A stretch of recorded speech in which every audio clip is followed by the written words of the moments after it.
Welcome to my first impressions of Knights of Pen and Paper 2 Deluxiest Edition for the Nintendo Switch. This game comes out on December 13th.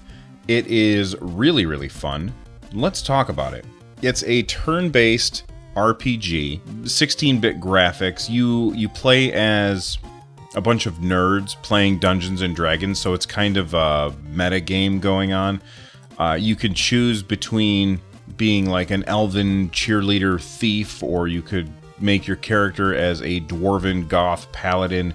There's a whole bunch of different combinations of players and classes and races, and you can even unlock more, which we'll talk about in a little bit.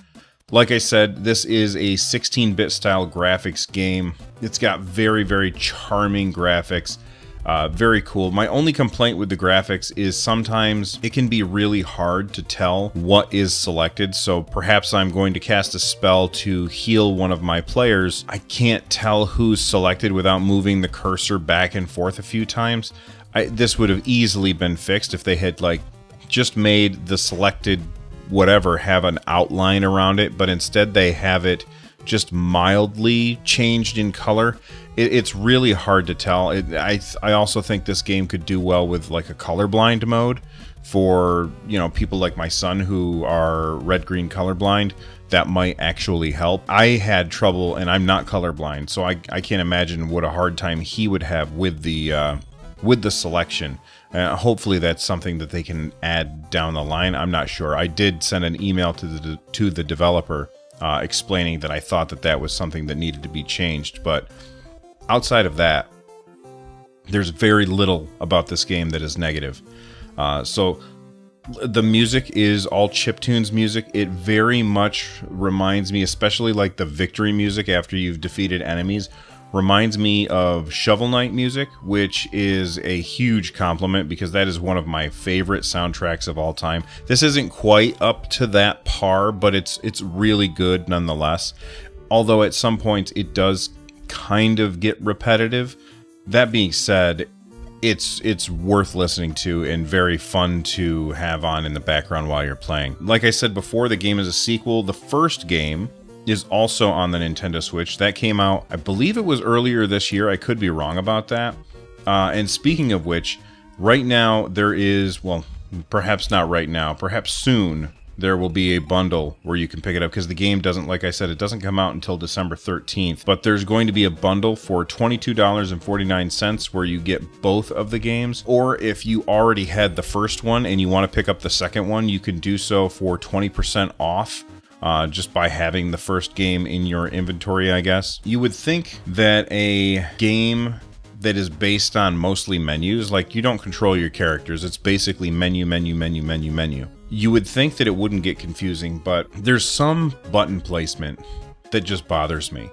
And it's a small thing, and after a while I got used to it, but I really wish you could rebind the buttons because many times I've gone to, we'll talk about the difficulty, but I've gone to change the difficulty of a fight, and my initial instinct is to go for the D-pad and try and adjust it that way, but you adjust it with the X and Y button. And now, if you have a Switch controller nearby and you look at it, you'll see that the X button is to the right of the Y button, and that's confusing because in order to increase the number of enemies that you're fighting against, which again, I'll explain this in a second, you press the Y button, and then you press the X button to decrease. That makes absolutely no sense to me. Not only is the X button to the right, but it's also above. So you would think if they're not going to use the D-pad that I would do that I would increase with the X button and decrease with the Y button. Like I said, it's a minor annoyance. It's not really that big of a deal, but it's just one thing that I noticed when I was playing this game. Just like in the first game, you control the difficulty. So like I said, I was going to talk about this, so now I am. You control the difficulty by choosing your quests. All of the quests are marked for what level they are recommended for, so you can look at your characters and be like, all right, well, my characters are level this, so I should go after this quest. When you are in your quest and you have to do battles, you can also adjust the difficulty from battle to battle. So basically, you select to do the quest, and then it will pop up, okay, it's time for you to do a battle. What do you want to do? And then it will give you lists of enemies that you can fight against. And you can tab through these enemies with the shoulder buttons, I think, off the top of my head. With the shoulder buttons, it switches what type of enemy, and then you can add that enemy into the enemy party, almost like you're playing as the dungeon master at that point. So you're selecting how hard of a fight you want and how many you want, and there's like a little slider that tells you how difficult of a fight it's going to be. So you end up picking the type of enemy and the number of enemies that you face off against. So perhaps you want to fight against 3 undead cashiers or a pair of unseen servants, or any combination that you want. You can make a tough fight and win, and you will be rewarded well. Or you can decide to do the least amount possible. It's a really great risk-reward system, and games like this always seem to hold my attention longer than others because I get to decide how hard I want the game to be or how easy I want it to be. Not all fights are like that, though. There will be some fights that are quote-unquote scripted scenes where the game has already decided what it is you're going to be fighting against, and that's fine too. It gets more interesting when it kind of bounces back and forth between those two options. Besides choosing your enemy, you also get to choose how your character improves as you level up. You get to pick who's in your party. You end up with, I think, 5 party slots, and there's more than that for options. So you can, really customize this game to play the way that you want to play it. The game also has some pretty damn good strategy as well. Pay attention to the turn order. When you're playing, it shows you who's going to go in what order.